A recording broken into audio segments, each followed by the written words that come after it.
ట్రంప్కి వరుస షాకులు ఇస్తోంది ఇరాన్. కాల్పుల విరమణ ఒప్పందాన్ని ఇరాన్ తిరస్కరిస్తున్నట్లుగా తెలుస్తోంది. హర్ముజ్ జలసంధిని తెరిచే ప్రసక్తే లేదు అంటూ ఇరాన్ చెబుతోంది. ట్రంప్ డెడ్ లైన్ను ఇరాన్ లీడర్షిప్ పట్టించుకోవడం లేదు. అమెరికా ఇజ్రాయెల్కు సీజ్ ఫైర్ విషయంలో చిత్తశుద్ధి లేదు అంటూ ఇరాన్ కామెంట్ చేస్తోంది. కేవలం స్వలాభం కోసం చర్చల పేరుతో డ్రామాలు ఆడుతున్నారంటూ కూడా ఇరాన్ చెప్తున్నట్లుగా తెలుస్తోంది. ఓవైపు చర్చలు అంటూనే మరోవైపు ఇంటెలిజెన్స్ చీఫ్ ఖదేమీని చంపడాన్ని చాలా తీవ్రంగా పరిగణిస్తున్నట్లుగా తెలుస్తోంది ఇరాన్. మా కండిషన్స్కి ఒప్పుకునేంత వరకు హర్ముజ్ తెరిచే ప్రసక్తే లేదు అంటూ ఇరాన్ చెప్తోంది. అమెరికా నుంచి నష్టపరిహారం కోరుతుంది ఇరాన్. మరోవైపు ట్రంప్ డెడ్ లైన్కు టైం దగ్గర పడుతున్న నేపథ్యంలో ఇరాన్ మొండి వైఖరితో గల్ఫ్లో యుద్ధం మరింత తీవ్రమయ్యే ఛాన్స్ కనిపిస్తోంది. గల్ఫ్లోని అమెరికా యుద్ధ నౌకలు ఇజ్రాయెల్ సరిహద్దుల్లో ఇప్పటికే హై అలర్ట్ మనకి కనిపిస్తున్నాయి. ఈ నేపథ్యంలో ఇప్పుడు ఏం జరగబోతోంది? ఓవైపు పాకిస్తాన్, లేదంటే ఈజిప్ట్, అలాగే తుర్కీయే ఇలాంటి దేశాలను, సౌదీ అరేబియా, ఈ దేశాలను పెట్టుకొని మధ్యవర్తిత్వం చేయాలి అని చెప్పేసి ట్రంప్ అంటున్నాడు. మనందరికీ ఇక్కడ చాలా క్లియర్గా అర్థం కావాల్సిన విషయం, ఎవరికి కండిషన్స్ పెడుతున్నారు? అసలు యుద్ధం ఆపమని కోరుకుంటుంది ఎవరు? ఇరాన్ వచ్చి ఎప్పుడైనా అడిగిందా యుద్ధం ఆపండి అని చెప్పి? లేదు. ట్రంప్ అడుగుతున్నాడు యుద్ధం ఆపాలి, యుద్ధం జరగకూడదు, హెర్ముజ్ స్ట్రైట్ ఓపెన్ చేయాలి అని. సరే, యుద్ధం అసలు ఎవరు మొదలుపెట్టారు? ట్రంపే మొదలుపెట్టాడు. ట్రంపే యుద్ధం మొదలుపెట్టి ట్రంపే ఇరాన్ సుప్రీం లీడర్ని చంపేసి ఆ తర్వాత వచ్చినటువంటి ముస్తఫా మీద కూడా దాడి చేసి, అలీ ఖమేనీ మీద దాడి చేసి, ముస్తఫా ఖమేనీ మీద దాడి చేసి, ఆ మధ్యలో వచ్చిన రాఫీ మీద దాడి చేసి, వాళ్ళ ఇవాళ పీస్ టాక్ నడుస్తున్న సందర్భంలో ఈ రోజు కూడా ఐఆర్జీసీ ఇంటెలిజెన్స్ చీఫ్ మీద దాడులు చేసి చంపేసి మళ్ళీ పీస్ టాక్ నేను యుద్ధం ఆపుదాం అని చెప్పేసి చెప్తున్నారు. ఒకప్పుడు ఓపెన్ చేస్తున్న హర్ముజ్ స్ట్రైట్ను ఓపెన్ చేయడానికి ఇప్పుడు మళ్ళీ మధ్యవర్తిత్వం కావాలి, మాట్లాడాలి అన్నాడు. ఓపెన్ చేస్తున్న దాన్ని క్లోజ్ చేయించి మళ్ళీ ఓపెన్ చేయించడానికి ఇప్పుడు మధ్యవర్తిత్వం చేస్తున్నాడు. ఏ యుద్ధం, అసలు ఏ గొడవ లేని దగ్గర గొడవ పెట్టుకొని యుద్ధం చేసి మళ్ళీ యుద్ధం ఆపడానికి కొన్ని రూల్స్ అండ్ రెగ్యులేషన్స్ పెడుతున్నాడు. యుద్ధం మొదలుపెట్టింది ట్రంపే, ఇప్పుడు ఆపమని కోరేది ట్రంపే. హర్ముజ్ స్ట్రైట్ ఓపెన్ చేయించిన దాన్ని క్లోజ్ చేసేలా చేసింది ట్రంపే, ఇప్పుడు ఓపెన్ చేయించడానికి మళ్ళీ తంటాలు పడుతుంది ట్రంపే. మళ్ళీ పీస్ టాక్ జరుగుతున్న సమయంలో వాళ్ళ మీద వెళ్ళి దాడులు చేయటం. అందులోనూ పీస్ టాక్ కోసం ఎవరిని ఎన్నుకున్నారు? గొప్ప వాళ్ళు. పాకిస్తాన్ ప్రపంచంలో ఉగ్రవాద దేశం, వాళ్ళు చెప్తే ఎవరు వింటారు? మరోవైపు తుర్కీ, భారతదేశం మీద ఉగ్రవాద దాడులు జరిగింది ఎక్కడి నుంచి, దానికి మూలాలు ఎక్కడున్నాయంటే తుర్కీలో ఉన్నాయి. తుర్కీ ఎప్పుడు భారతదేశానికి నష్టం చేయాలని చూస్తుంది. సో అంటే ఉగ్రవాద మనస్తత్వం కలిగినటువంటి దేశాలు ఇవి. ఇంకో పక్క ఈజిప్టు, వాళ్ళకే దిక్కు లేదు, వాళ్ళని పరిపాలించుకోవడం, ఇలాంటి కొన్ని పనికిమాలిన దేశాలు తీసుకొచ్చి అక్కడ పీస్ టాక్ నడిపిస్తాడట. అది ఎవరు చెప్తే వింటారు? వీళ్ళందరూ మళ్ళీ ట్రంప్ కనుసన్నల్లో నడిచేవాళ్ళు. ట్రంప్ గట్టిగా ఉరిని చూస్తే భయపడిపోతారు వీళ్ళంతా. So what kind of drama is this? అసలు ఎందుకు ఈ డ్రామా అంతా? ఒకసారి మీ దీంట్లో ఎక్కడైనా సెన్స్ అనేది ఉందా? నిన్న పెట్టిన పోస్ట్ మనం చూసాం. ఆ పోస్ట్ చదవడానికి కూడా కుదరట్లేదు నాకు లైవ్లో. అంత దారుణమైన బూతులు ఇరాన్ని. ఒక ప్రెసిడెంట్ అనే వ్యక్తి పెట్టాల్సిన పోస్టేనా అది? అసలు ఎవరైనా సరే ఇంత వైలెన్స్కి ప్రపంచ శాంతి దూతనని చెప్పుకుంటూ యుద్ధాన్ని మొదలుపెట్టి ఇంత పెద్ద వైలెన్స్ చేసి మళ్ళీ వాళ్ళనే బెదిరించి వాళ్ళతోనే యుద్ధం ఆపిస్తానంటే వాళ్ళేం భయపడుతున్నారా? బెదిరిపోతున్నారా? భయపడుతున్నారా? యుద్ధం ఎందుకు ఆపుతారు? ఇరాన్ ఆపాలనుకుంటుందా యుద్ధం? ఇరాన్ అడిగిందా అమెరికాని యుద్ధం ఆపమని? ఇరాన్ అసలు మొదలుపెట్టిందా యుద్ధం అమెరికాతో? So there is no sense. ఇదంతా వన్ సైడెడ్గా వాళ్ళకి ఇష్టం వచ్చినట్టు వాళ్ళు చేసుకుంటున్నారు. మరోవైపు కొంతమంది అభిప్రాయాల ప్రకారం అసలు ఇక్కడ పీస్ కుదరాలని చెప్పి కూడా అనుకోవడం లేదు ట్రంప్. కేవలం ఇదంతా ఒక కారణం. తర్వాత మరిన్ని దాడులు చేయడానికి, మరింత అగ్రెషన్ చూపించడానికి, ఇరాన్ని మరింత ధ్వంసం చేయడానికి ట్రంప్కు ఒక కారణం కావాలి. ఏమని? ఇదిగో హర్ముజ్ స్ట్రైట్ ఓపెన్ చేయలేదు, ప్రపంచ దేశాలు తలడిల్లిపోతున్నాయని చెప్పడానికి. ఇదిగో మేము పీస్ టాక్కు కూడా మేము ప్రయత్నించాము, కానీ ఇరాన్ ఒప్పుకోలేదు. ఇక మాకు అవకాశం లేదు ఇరాన్ని ధ్వంసం చేయడం తప్ప, ఇరాన్లో విధ్వంసం సృష్టించడం తప్ప, వాళ్ళ శక్తి మొత్తాన్ని నాశనం చేయడం తప్ప మాకు వేరే అవకాశం లేదని చెప్పుకోవడానికి ట్రంప్కి ఏదో ఒక రీజన్ కావాలి. That's why he's doing all this drama అని చెప్పేసి చెప్తున్నారు. అంతకుమించి ఇంకేదైనా కారణం కనిపిస్తుందా? నిజంగా ఎవరికి ఉందా శక్తి అక్కడ? పాకిస్తాన్ లాంటి దేశాలకు ఉందా ఇరాన్ని, ఇటు అమెరికాకి ఇజ్రాయెల్ని ఒప్పించడానికి? ఇరాన్ రెడీగా ఉందా? ఇక్కడ పాకిస్తాన్ లాంటి దేశాలు వచ్చి మధ్యలో మధ్యవర్తిత్వం చేస్తా అంటే తుర్కీ ఎందుకు చేయాలి? ఈజిప్ట్ ఎందుకు చేస్తుంది? సౌదీ అరేబియా రావడం ఏంటి? ఓ పక్క షియాలో ఒక పక్క ఉండి సున్నీలు ఇంకో పక్క ఉంటే వాళ్ళు వచ్చి మేము చేస్తామంటే ఒప్పుకుంటారా? What kind of drama is this అసలు? మరోవైపు ఇంతకుముందు మనం చెప్పుకున్నట్లుగా యుద్ధం మొదలుపెట్టింది ట్రంపే, యుద్ధం ఆపమని చెప్పేది ట్రంపే. హర్మస్ స్ట్రైట్ ఓపెన్ చేస్తున్న దాన్ని క్లోజ్ చేసేలా చేసిన ట్రంప్ ఇప్పుడు మళ్ళీ ఓపెన్ చేయడానికి మళ్ళీ యుద్ధం చేశానని చెప్పాడు. అయినా సరే వాళ్ళు మాట వినలేదు, ఓపెన్ చేయలేదు. ఇప్పుడు చివరికి పీస్ టాక్ అంటున్నాడు. అంటే అందితే జుట్టు లేదంటే కాళ్ళు పట్టుకునే రకం అంటే ఇది కాదా? What is it trying to prove? Even ఇప్పుడు కూడా చిత్తశుద్ధి నిజంగా ఉంటే శాంతికి నిజంగా ప్రతిరూపాలు అనేటువంటి దేశాలు ఎవరైనా ఉండాలి, లేదా పవర్ఫుల్ నేషన్స్ అయినా ఉండాలి. ఈ రెండూ కాని పనికిమాలిన దేశాలు, అటు శాంతి లేదు అటు పవరు లేదు. అలాంటి దేశాలను తీసుకెళ్లి మధ్యవర్తిత్వం చేయడం ఏంటి? So where is the sense అసలు ఇక్కడ జరుగుతున్న విషయాల్లో?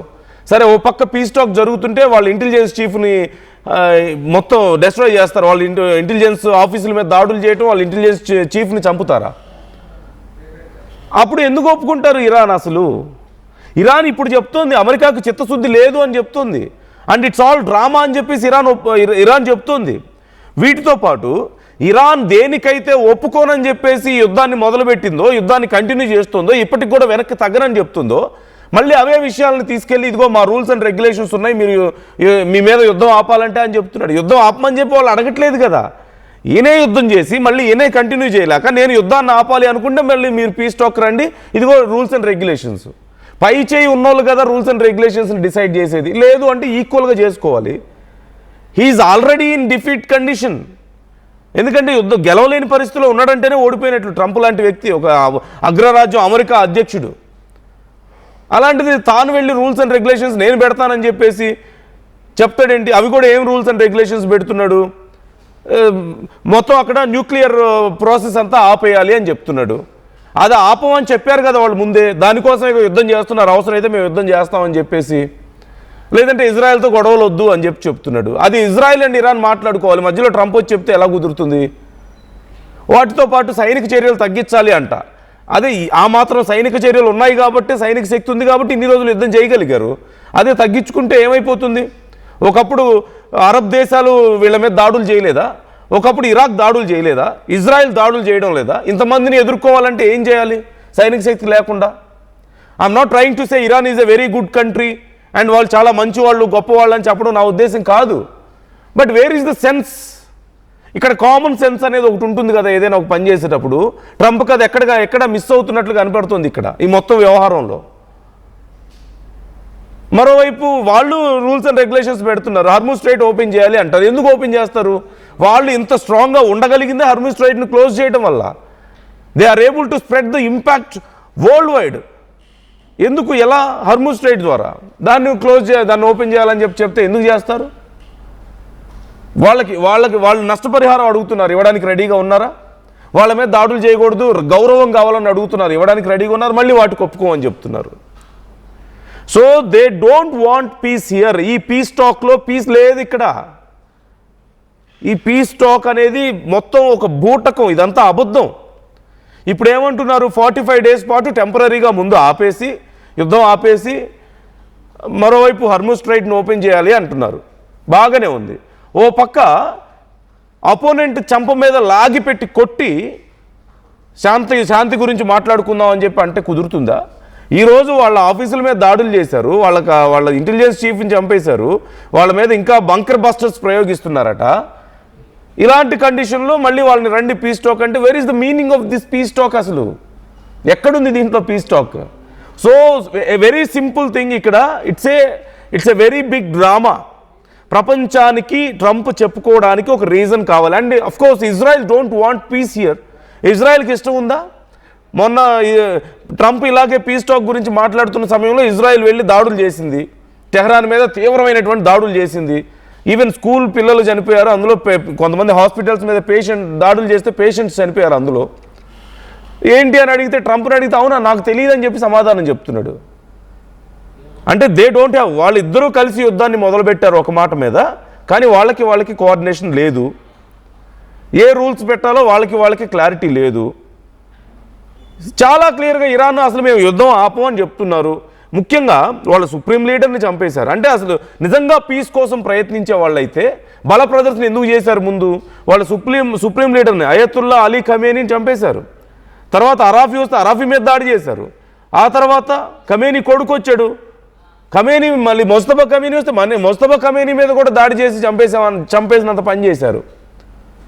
దాంతోపాటు ఇక చెప్పాల్సిన అవసరం ఏముంది?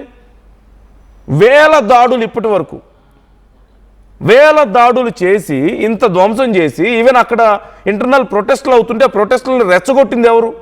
షా కుటుంబానికి సంబంధించిన వాళ్ళని తీసుకొచ్చి ఇక్కడ కూర్చోబెట్టాలని వాళ్ళతో మాట్లాడుకొని, అంటే చేయాల్సిన నష్టం అంతా చేసి, చేయాల్సిన కుట్రలన్నీ వాళ్ళ మీద చేసి, చేయాల్సిన గందరగోళం అంతా చేసి చివరికి రండి పీస్ టాక్, లెట్స్ టాక్ అని చెప్పి మాట్లాడుకుంటూ, what kind of drama is this? ఎందుకు చేస్తున్నాడు ట్రంప్? ఏమైనా అర్థం అవుతుందా? అతనే ప్రాబ్లంని క్రియేట్ చేసి, అతనే ప్రాబ్లంని పెంచి పెద్ద చేసి, అతనే నష్టం చేసి అవతల వాళ్ళతో యుద్ధం చివరికి గెలవలేక లేదు రండి మాట్లాడుకుందాం, కూర్చుందాం అని అంటున్నాడు. అది కూడా ఎవరు కూర్చోబెట్టి, అది కూడా నిజంగా చిత్తశుద్ధితో కూర్చొని మాట్లాడాలనుకుంటే అలాంటి వాళ్ళన అరబ్ కంట్రీస్ అన్నీ ఒకటే మాట మీద చెప్పే, వాళ్ళ ప్రిన్స్లే చెప్పారు కదా, భారతదేశం లాంటి దేశం ఒక ఫోన్ కాల్ చేస్తే ఆగిపోతుంది యుద్ధం అని చెప్పేసి. ఇజ్రాయెల్ లాంటి దేశమైనా భారతదేశం చెప్తే వినడానికి రెడీగా ఉంది. అంతా హర్మూజ్ స్ట్రైట్ని ఓపెన్ చేసి ప్రపంచం అంతా అల్లకల్లోలం అవుతుంటే మన షిప్పుల్ని మనం బయటికి తెచ్చుకోగలిగాం అంటే ఇరాన్ దగ్గర కూడా మనకు అంత వాల్యూ ఉంది. ఇటు ఇజ్రాయెల్ మనల్ని నెత్తిన పెట్టుకొని ఇటు ఇరాన్ మనల్ని నెత్తిన పెట్టుకోవడానికి రెడీ అయినప్పుడు, అంత ఇంపార్టెన్స్ మనకి ఇస్తున్నప్పుడు, ప్రపంచంలో ఇంతవరకు ఏ దేశం మీద మొట్టమొదటిగా వెళ్ళి యుద్ధం చేయటం కానీ ఆక్యుపై చేసుకోవడం లాంటి చరిత్ర లేనటువంటి ఒక దేశం, of course one of the strongest nation, independent republic nation, ప్రపంచ దేశాలన్నీ గౌరవించే, అగ్రదేశాలన్నీ చైనా దగ్గర నుంచి రష్యా దగ్గర నుంచి అందరూ గౌరవించే దేశం, మనలాంటి వాళ్ళని పక్కన పెట్టుకొని అంత చిన్న దేశం పక్కన it looks like a dog.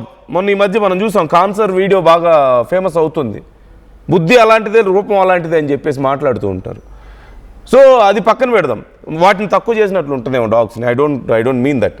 కాకపోతే I'm just trying to say వాళ్ళ సైజ్ ఏంటి, వాళ్ళ క్యారెక్టర్ ఏంటి, వాళ్ళ స్ట్రెంగ్త్ ఏంటి అనేది చెప్పడం నా ఉద్దేశం. ఉగ్రవాద దేశం అని చెప్పి అమెరికానే మళ్ళీ ప్రకటిస్తుంది వాళ్ళ మీద, వాళ్ళనే తీసుకెళ్ళి పీస్ గురించి మాట్లాడతారు. అమెరికాలో కూర్చొని మునీర్ ఏం మాట్లాడాడు, మా వంతు వస్తే మేము సగం ప్రపంచాన్ని తీసుకెళ్ళిపోతాం. ఒక ఉగ్రవాద తప్ప ఇంకెవరైనా అలా మాట్లాడగలుగుతారా? So there is no sense at all. Trump చేసే మాటలు, నేను చేసిన ట్వీట్ మనం చూసాం. Try to give the tweet on screen PCR. అవకాశం ఉంటే ఒకసారి ఆ ట్వీట్ ఇవ్వండి స్క్రీన్ మీద, ట్రంప్ చేసినటువంటి ట్వీట్. సో బుద్ధున్నోళ్ళు ఎవరైనా అలా మాట్లాడతారా? అంటే జనరల్గా ఒక అధ్యక్షుడి స్థాయిలో ఉన్నవాళ్ళు, ఆ స్థానంలో ఉన్నవాళ్ళు మాట్లాడగలిగే మాటలేనా అవి? ఇదిగో ఆ ట్వీట్ చదవగలుగుతాను కనీసం నేను. Tuesday will be the power plant day and bridge day, all wrapped up in one in Iran. There will be nothing like it. Open the dash dash dash straight. You crazy dash dash dash. అని ఇక్కడ నేను లైవ్లో కూర్చొని బీప్లు వేసుకోవాల్సి వస్తుంది. And he is the president of strongest nation, with strongest army, with greatest technology, with huge budget. But what's his condition now? అది అక్కడ మీకు కనిపిస్తుంది కదా ఆ ట్వీట్. అలాంటి ఒక సఫికేటెడ్, ఫ్రస్ట్రేటెడ్ కండిషన్, ఒక హెల్ప్లెస్ కండిషన్లో ఉన్నాడు. సో ఇప్పుడు చాలా రకాల ఇవి కూడా వైరల్ అవుతున్నాయి. ఒకప్పుడెప్పుడు ట్రంప్ గురించి వాళ్ళ మదర్ చెప్పిన కొన్ని మాటలు ఏదో వైరల్ అవుతున్నాయి. అంటే అవి నిజమా కాదా అనేది మనకు తెలియదు ఈ ఇప్పుడున్నటువంటి ఏఐ యుగంలో. అండ్ ఏది నిజమో ఏది అబద్ధమో తెలియదు. But it's very suitable for him. It's very much suitable for him. మీలో చాలామంది చూస్తుండొచ్చేమో. So try to comment your opinions. Do you think the same? It's very common sense less, basic common sense లేని incidents జరుగుతున్నాయి. ఒకవేళ ఇక్కడ piece కుదిరింది, ఇంత common sense కూడా, కనీస కామన్ సెన్స్ లేనటువంటి ఇలాంటి కండిషన్స్లో పీస్ కుదిరింది అంటే it is going to be a very temporary agreement. I don't think it's going to last for some time at least. So what do you think? మీకేమనిపిస్తుంది? మీకు అనిపించడం లేదా ఇదంతా డ్రామా జరుగుతుంది, ట్రంప్కి ఒక రీజన్ కావాలి? ఇజ్రాయెల్కి ఎలాగో ఇష్టం లేదు వీళ్ళతో పీస్ టాక్, ట్రంప్కి ఒక రీజన్ కావాలి. హర్మూజ్ స్ట్రైట్ ఓపెన్ చేయకపోతే ప్రపంచం అంతా తల్లడిల్లిపోతుంది అని చెప్పేసి యూకేని రమ్మని చెప్పి అడిగాడు. యూకే రానని చెప్పింది, చీపో అని చెప్పి మొహం మీద చీ కొట్టారు. మరికొన్ని దేశాలను అడిగారు, యూరోపియన్ కంట్రీస్ని, వాళ్ళు అదే చేశారు. ఎందుకు వస్తారు? నీకు ఒళ్ళు, ఐఎమ్ సారీ, ఇక నేను అంటే ఆ పదాలు కొన్ని ఉపయోగిస్తే చాలా క్లియర్గా మనం చెప్పుకోవచ్చు. కానీ అవుట్ ఆఫ్ రెస్పెక్ట్ మనం కొన్ని ఉపయోగించకూడదు. I am just trying to, give you the better example and suitable words for the condition. కాకపోతే ఇప్పుడున్నటువంటి పరిస్థితుల్లో మనం మాట్లాడకూడదు కాబట్టి చెప్పడం లేదు. ఆ ట్వీట్ లాగానే ఉంది పరిస్థితి కూడా. So try to comment your opinions. మీకేమనిపిస్తుంది? ఇదంతా డ్రామా అని మీకు అనిపిస్తుందా లేదా? ఇక్కడ ట్రంప్ ఫెయిల్ అయ్యాడని మీకు అనిపిస్తుందా లేదా? ఇజ్రాయెల్ ఎలాగైనా యుద్ధం కావాలని కోరుకుంటుంది, అవునా కాదా? ఆ కాల్పుల విరమణకు ఇరాన్ ఒప్పుకోవాలా వద్దా అనే క్వశ్చన్ అడిగితే 39% మంది అవును అంటుంటే అవసరం లేదు అని చెప్పి 61% మంది అంటున్నారు. ఎందుకు ఒప్పుకోవాలి ఇరాన్ కాల్పుల విరమణకి? వీళ్ళకి చేతగాక వీళ్ళే పీస్ టాక్ పిలిచి మళ్ళీ వీళ్ళే వాళ్ళ మీద దాడులు చేసి అంతా చేస్తున్నారు. సో అల్టిమేట్గా ఎవరైనా పీస్నే కోరుకుంటారు, ఎవరైనా ఖచ్చితంగా మనం భారతీయులు అందులోనూ మనం శాంతినే కోరుకుంటాం, కాదని చెప్పం. కానీ అర్థం పర్థం లేని ఇన్సిడెంట్స్ అన్ని ఇక్కడ జరుగుతున్నాయి. ఎవరికి నమ్మకం ఉంది ఇక్కడ అసలు పీస్ కుదురుతుంది, శాంతి జరుగుతుంది ఇక్కడ అని చెప్పేసి? ట్రంప్ తనని తాను ఒక శాంతి దూతగా చెప్పుకున్నాడు కదా, అలాంటిదే ఇది కూడా, ఈ ఇన్సిడెంట్ కూడా. సో మీ అభిప్రాయాలు కూడా మాతో షేర్ చేసుకోండి, కామెంట్ చేసే ప్రయత్నం చేయండి.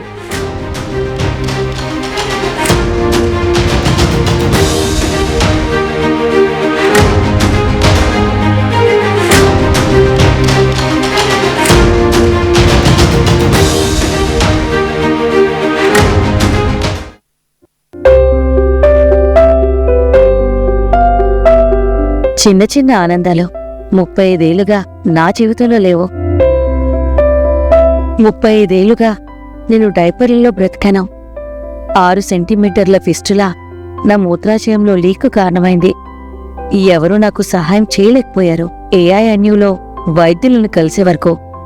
అక్కడ వారు రోబోటిక్ శస్త్రచికిత్సతో నాకు పరిష్కారం ఇచ్చారు. వారు నా ఆత్మవిశ్వాసాన్ని కూడా తిరిగిచ్చారు. Precision care makes it possible. The Center for Robotic Surgery at AINU